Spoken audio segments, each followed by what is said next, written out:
সবকিছু চলছিল দারুণভাবেই। পাকিস্তান বিশ্বকাপের ময়দানি লড়াইয়ের আগে গা গরম করলো অস্ট্রেলিয়াকে হোয়াইট ওয়াশ করে। আইসিসির ওয়েবসাইটেও পাকিস্তানকে নিয়ে নানা স্তুতিবাক্য, কিন্তু ওদিকে বুকটা ঠিকই করছিল দুরু দুরু। সোশ্যাল হ্যান্ডেল থেকে গণমাধ্যমের ওয়েব পেজ সবখানে আতিপাতি করে খোঁজা। বিশ্বকাপ খেলার ব্যাপারে কি সিদ্ধান্ত নিল পাকিস্তান, সে তো আজই জানানোর কথা ছিল ওদের পররাষ্ট্র মন্ত্রণালয়ের। যদিও আগেই হয়ে গেছে নানা রঙের আর ঢঙের নাটকীয়তা। প্রেস রিলিজে গড়বড় করেই পিসিবি আগের দিন একরকম বলেই ফেলেছিল বিশ্বকাপ খেলতে ঠিকই শ্রীলঙ্কায় উড়াল দেবে সালমান আঘা বাহিনী। কিন্তু কাহিনীতে এখানেই টুইস্ট, যে চিত্রনাট্যের লেখক খোদ পিসিবি চেয়ারম্যান মহসিন নাকভি শুরু থেকেই চেয়েছেন এ যাত্রায় বাংলাদেশের জন্য কিছু একটা করতে। তাই তো পাকিস্তান সরকারের সোশ্যাল হ্যান্ডেল থেকে জলজলের রোমান হরফে বার্তাটা পরিষ্কার, সরকার তাদের দেশের ক্রিকেট দলকে বিশ্বকাপ খেলতে যেতে কোনো আপত্তি করবে না। তবে পাকিস্তান ক্রিকেট বোর্ড সিদ্ধান্ত নিয়েছে ভারতের বিপক্ষে 15ই ফেব্রুয়ারির ম্যাচটা বয়কট করবে তারা।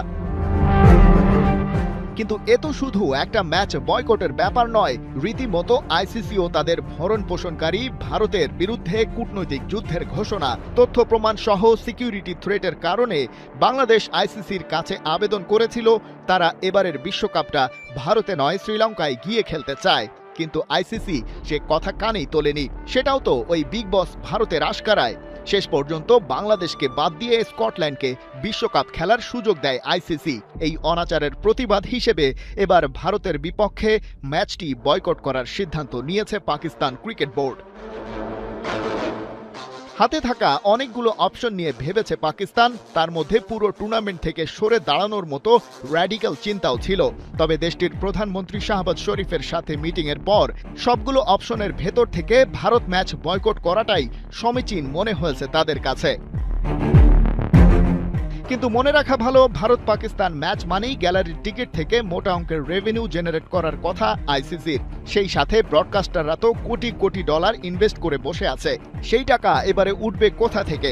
সব মিলিয়ে এবারের বিশ্বকাপে ভারত পাকিস্তান ম্যাচ থেকেই আয় হওয়ার কথা প্রায় 300 মিলিয়ন ইউএস ডলার।